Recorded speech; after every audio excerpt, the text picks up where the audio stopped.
માથાની હાટે માથું. ખમૈયા મારા બાપ, ખમૈયા. નારી તણી કરે રખવાડી, અબડા ઉજળી થાય. માથા ઉતારે અરીતણા, ઈ રાજપૂત કહેવાય. શુરવીર કહી અને પોખીએ તો જગમાં દીવો થાય. સિંદુરિયા પીધા દૂધડા, ઈ રાજપૂત કહેવાય.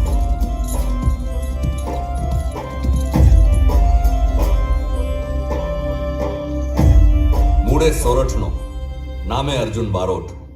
12 ગામના પાણી પીધા જ, એટલે કહી દઉં કે વખાનો માર્યો આ ગા આબડા પર ઉઠ્યો જ. બાકી શૂરવીર મૂઠથી તલવારને જે છટાથી પકડે અને પોતાની મોજડીની એડી જે સલુકાઈથી ઘોડાને અડાડે ને, એના આધારે કહી દઉં કે આ રાજપૂત.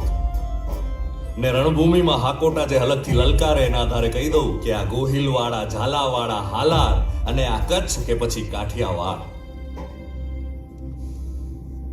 આ રાક્ષસોએ ધાવણા સોરુથી માંડીને ઘરડેરા ડોસાઓને ન છોડ્યા. કુંવારી કન્યાથી માંડીને માળાનો મણકો વીણતી માવડીઓને પીંખી છે.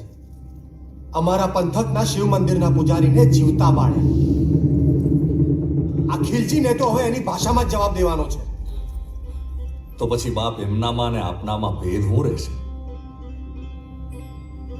આ બાયું જવા દે.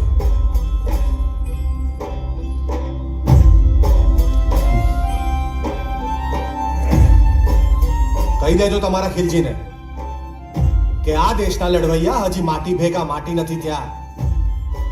આજે તમારો વખત તપે છે, પણ અમારા કોડીએ હજી અંધારા નથી થયા. હજી તો આ પંથકમાં ઘણા પરચા જોવાના બાકી છે. કેમ કે ચાંદાનું તેજ તો સૂરજ પાસેથી લીધેલું ઉછીનું અજવાળું જ છે. રંગ છે રાજપૂત, રંગ છે.